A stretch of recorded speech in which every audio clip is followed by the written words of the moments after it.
Americans can't afford a basic living in 2025. The cost of living is outrageous. People are really at their breaking point. Family, you already know what to do. And if you're brand new too, thumbs up this video so YouTube can push this content out. Smash subscribe to join the tribe.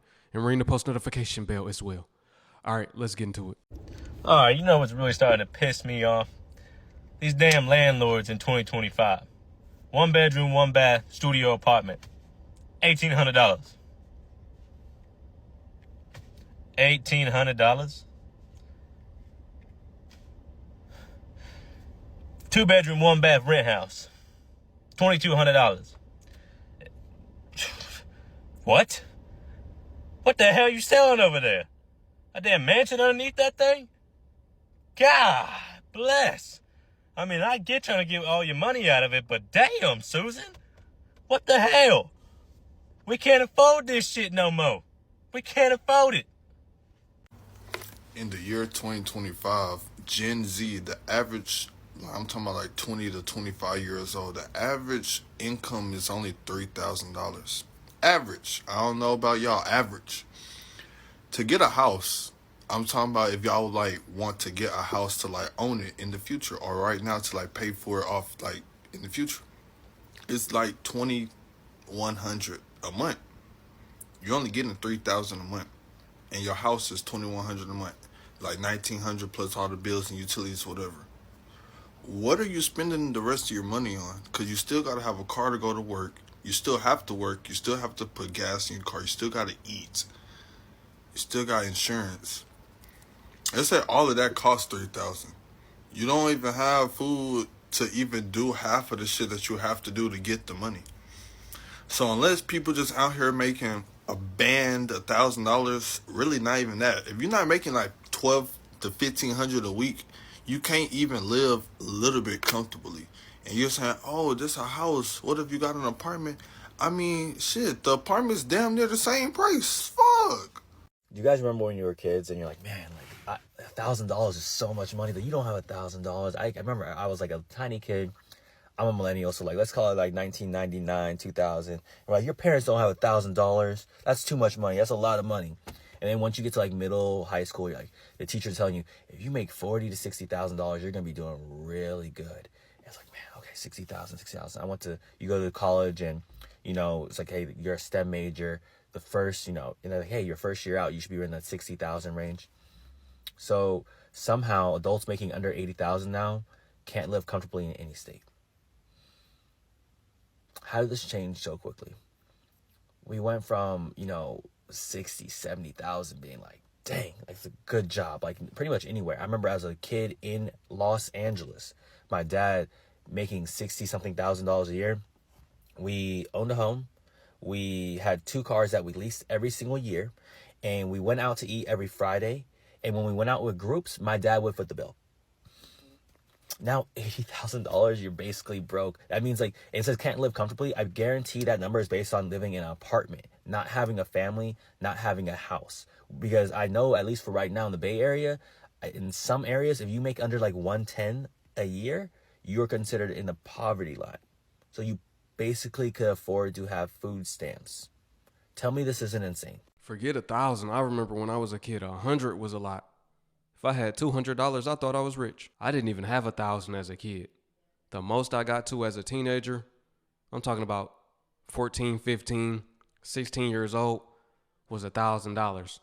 Then I would fall back down and have less than that. But I feel like I was rich with a band. I made it. In 2025, $100 is like the new 10. It goes so fast. You spend 100 every time you leave the house. Actually, more than that. Pennies are about to be removed from circulation. You know it's bad. It costs more to make a penny than the value of the penny. You can't get nothing with it. If you Gen X, you probably remember the penny candy store. Most of them probably shut down in your local neighborhood. I just went on the website though. Ain't nothing a penny. But they do got candy on there for 35 to 50 cents, which is a crazy increase. Gen Z crash out dialogue time. A house costs $1 million. Rent costs $3,000 a month. Gasoline is $10. A taco is $7. I can't afford rent. So let me get this straight. We can't afford rent because rent prices are increasing so much to push us out to buy homes. But the interest rate is so high, you can't buy a home. And also you're not going to get funded for a home because of your debt to income ratio. So then what? And then homelessness or houselessness is becoming criminalized. So then what? I don't understand. To be honest, I really like the idea of building a commune, aside from like the culty aspect of it, but essentially buying land, driving vans, building a tiny houses on it, and everyone shares.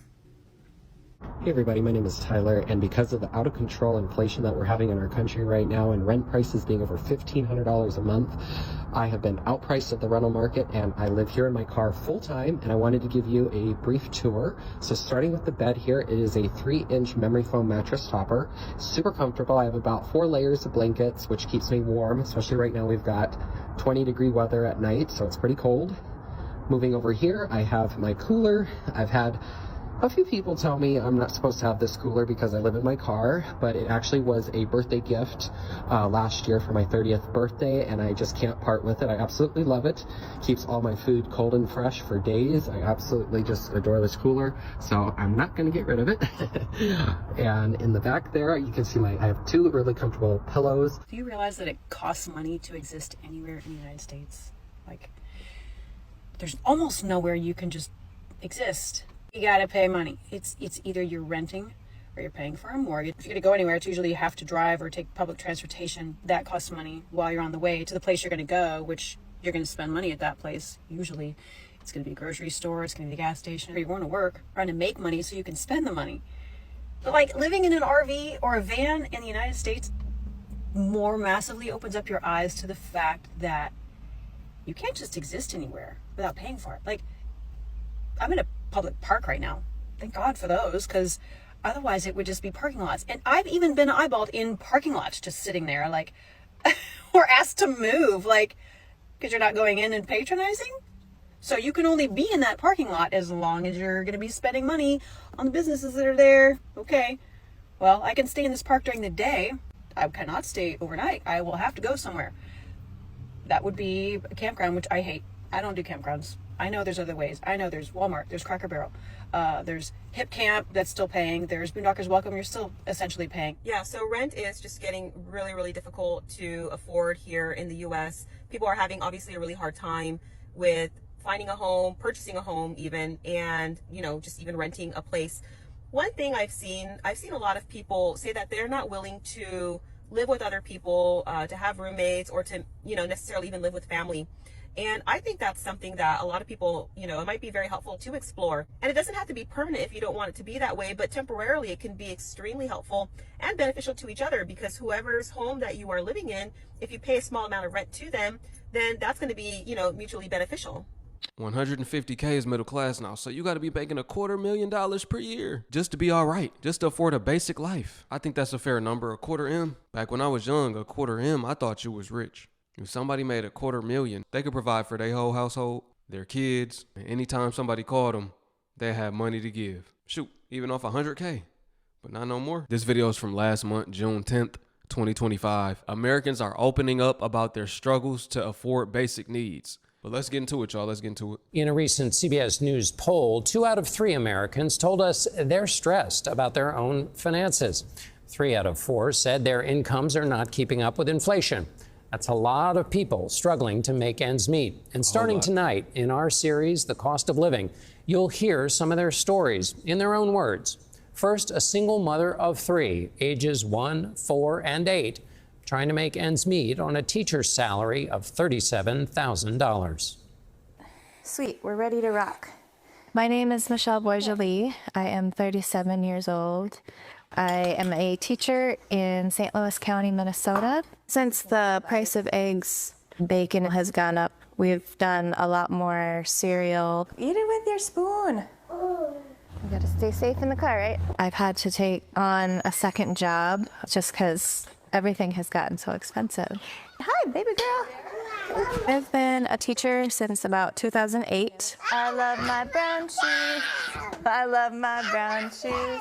It's definitely not something that people go into for the money. They go into it because they love it, which is why so many of us do have to work 2 jobs to make ends meet. It takes multiple incomes to survive in this economy.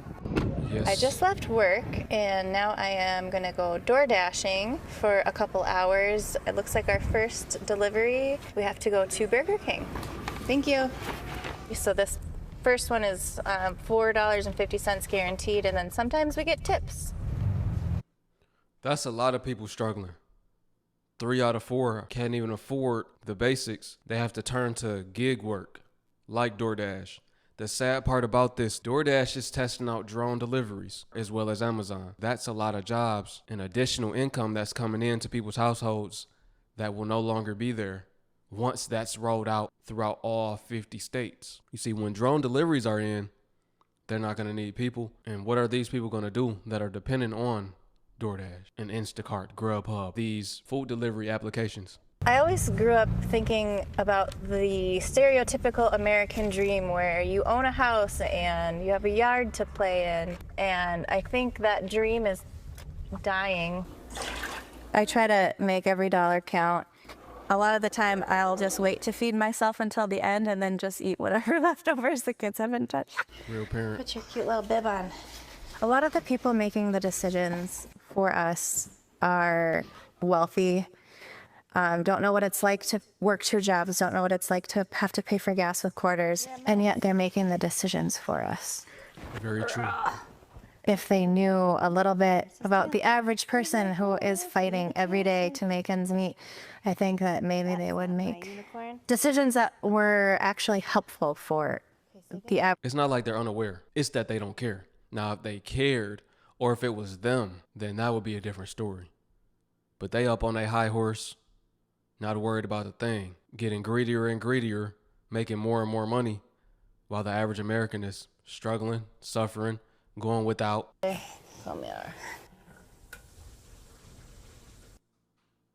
Here's the latest on inflation. The government reported today that in the past 12 months, prices rose just under 2.5%. In our special series, The Cost of Living, Americans are sharing their struggles to make ends meet. Tonight, a rookie cop in Connecticut, married, 3 kids, household income $120,000, and looking to buy a house. This is his story in his own words.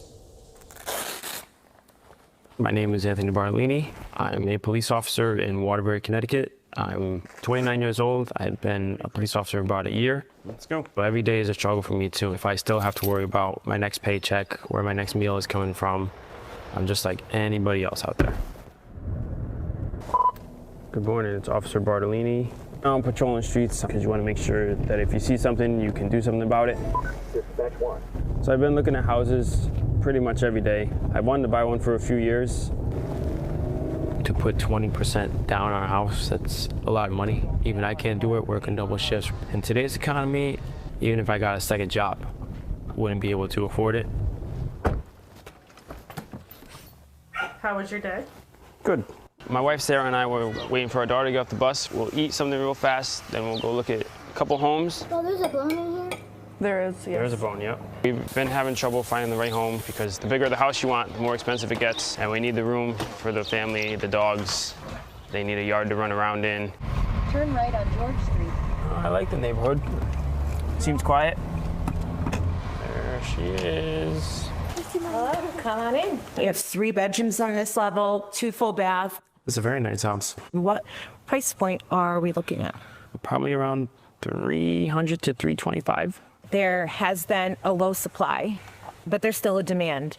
It's a very competitive market. So it checked all the boxes, but too bad somebody put an offer in before we got here. Oh, if it falls through, we'll come back and revisit it. I love you. You do get defeated knowing that homes are so expensive after looking today. I hope people in power, they change the price of things. There has to be a way to make everything go cheaper. $300K. At $300K, there's a low supply. The average house is $450,000 to $500,000. That's $500,000 for the average house. The average person cannot afford basic needs, and they can't afford a basic house.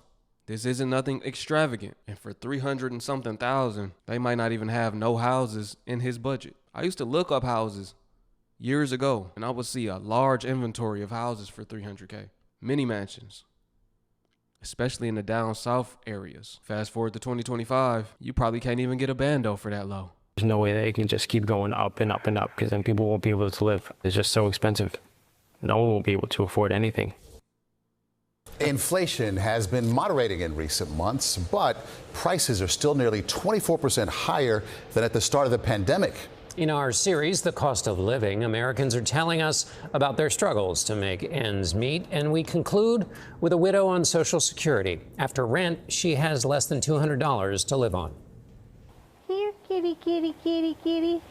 My name is Olivia Marino Carlson. I'm 70 years old. I live in Santa Fe, New Mexico. I cannot afford to retire. I live off of Social Security, which does not pay all my bills. That's why I'm looking for work. My husband was a mechanic. He developed MS. I took care of him until he passed away. She got to look for work in her 70s. Can barely walk. Look at her. She could barely walk, but she got to try to find work because she can't afford life. Our generation will not get to retire. And those that did retire have to go back to work. They have to work until they DIE. This is sad. She's in her 70s, man. I was working retail, lifting boxes. It was very hard. I'm going to the library to use the internet to look for work. I did not think that being 70 would be like this. I'm asking if there's any positions or work positions available here. We don't have anything open right now, but keep an eye on it. I put in an application here at Walgreens. I haven't heard back, so I'm going to check to see what's going on. They don't have an update on my application.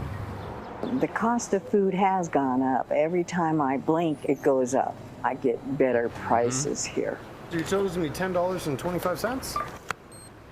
This is where I have a Bible study. We thank you so much for this evening. There are times when I do feel like giving up, and coming to this group helps me continue on. Good.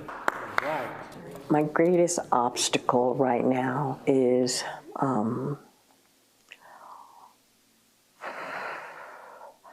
being able to support myself. It is hard for me just to survive. And it's not like she even got a house. She living in a trailer. And this is the system for you. They keep you stuck. She don't make enough after working. She worked, did what she was supposed to do. Her monthly allowance that she gets in return is not even enough. She got to go back to work. She feel like giving up. She in her 70s. Nobody want to hire her because she's in her 70s. They see that she could barely walk. It's hard for her to get around. On top of, they don't even want to hire young people. Let's wrap this up. Struggling to afford a basic living, struggling to get a basic job. This is the reality in 2025. I wish people in power would think more with their heart. It is hard for me to accept that I'm not able to enjoy the rest of my life because I have worked hard all my life. That's sad to watch. She's struggling to get up the stairs and everything and just wasted her time. I hate seeing that. Hey, y'all, family, let me know what y'all think about this video. Drop a comment below. Peace. To my Hebrew family, shalom. I will catch y'all on the next one.